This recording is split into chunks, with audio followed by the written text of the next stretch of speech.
Bonjour à tous, ça va être un court tuto. J'ai eu l'idée de vous faire ça parce que c'est quelque chose que j'ai utilisé récemment. Donc j'ai eu l'idée de vous faire un petit tuto pour ceux qui débutent juste, qui connaissent pas vraiment tout de Blender. De toute façon, on ne connaît jamais tout de Blender. Voilà, vous allez voir. Alors on va ajouter un cylindre. Je vais lui enlever les extrémités, si je mets rien, voilà. Et puis, je vais lui faire un ombrage lissé, tout simplement, c'est tout, voilà. Je vais passer en vue, en contrôle 1 pour la vue de derrière, on va dire, passer en mode édition, sélectionner une arête ici, et je vais faire une couture UV ici.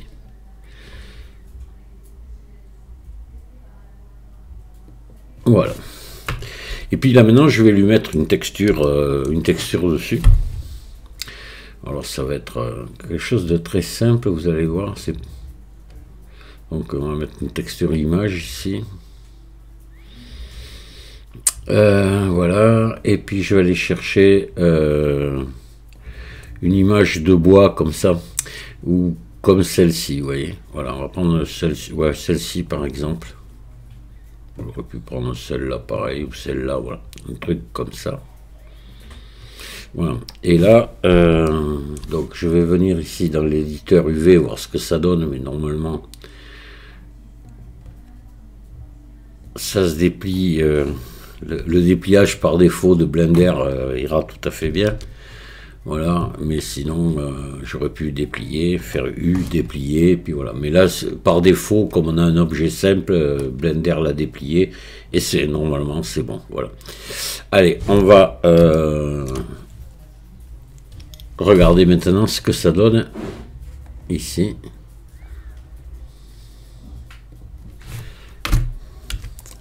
Voilà ce qu'on obtient. Donc c'est bien, sauf que, vous voyez, ici, c'est toujours le même problème. Comme c'est une texture qui n'est pas raccordable, eh bien, vous avez ici la jonction qui se voit. Donc ça, il n'y a pas grand-chose à y faire dans le cas d'un dépliage UV. Sinon, se préparer à l'avance à la texture avec un logiciel 2D tel que Photoshop ou GIMP pour rendre raccordables les deux extrémités. Maintenant, si je veux le faire dans Blender, il faut savoir que c'est tout à fait possible et très très facilement, d'accord? Donc pour ça, on va passer dans la peinture de texture.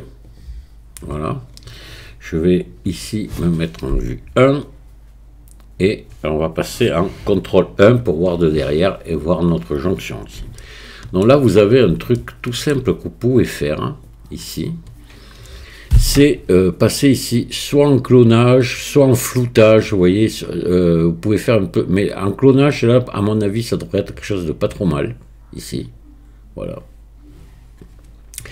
Et après, vous pouvez jouer sur la force, etc., sur le mode de trait, mais là, on va essayer d'y aller comme ça. Donc, je vais juste faire un clonage. Je vais appuyer ici sur CTRL pour dire où c'est que je veux cloner. Et vous voyez, je vais venir ici. Hop. Donc, je peux repasser un peu ici maintenant, prendre là. Voilà. Et on va faire pareil comme ça tout le long.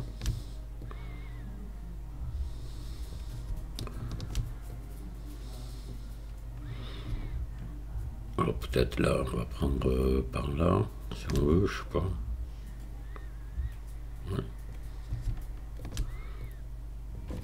Ouais. Là, c'est à vous. Là, je le fais très rapidement, mais c'est à vous de faire ça le plus intelligemment possible pour que ça ne pas la jonction ne se voit quasiment plus quoi. Alors, on va passer un peu là. Voilà, puis on peut reprendre un peu ici, ramener là, voilà. Voilà, comme ça vous arrivez à estomper la jonction. Et si vous vous appliquez bien, vous verrez, ça ne va pas se voir. À la limite, après, vous pouvez venir estomper un petit peu, vous voyez, comme ça, là, si vous souhaitez. Hein. Voilà. Vous avez les outils ici.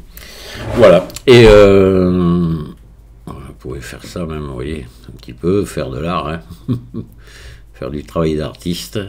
Voilà, enfin, bon.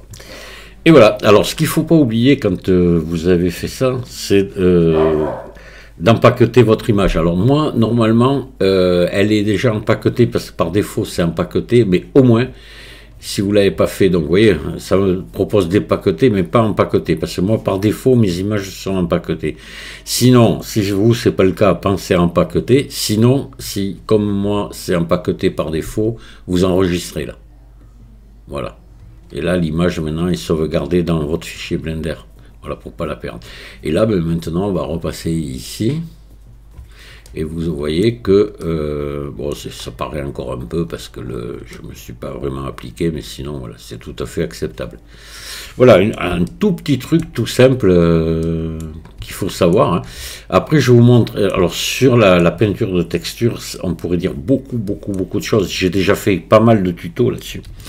Mais il y a beaucoup de choses à dire. C'est un outil extrêmement puissant, très intéressant. Et malheureusement, on trouve peu de tutos là-dessus sur Internet. Autrefois, on en trouvait beaucoup. Maintenant, voilà, ça disparaît petit à petit et c'est un peu dommage parce qu'il y a beaucoup de choses à faire. Voilà, c'était juste ça. Amusez-vous bien avec. Puis je viendrai peut-être vous refaire un tuto ou deux sur la peinture de texture. Tiens, pourquoi pas. Sûrement vous proposer des choses que j'ai déjà, des trucs que j'ai déjà fait, mais c'est toujours bien de rappeler. Ça, je pense que je n'avais jamais parlé du clonage comme ça.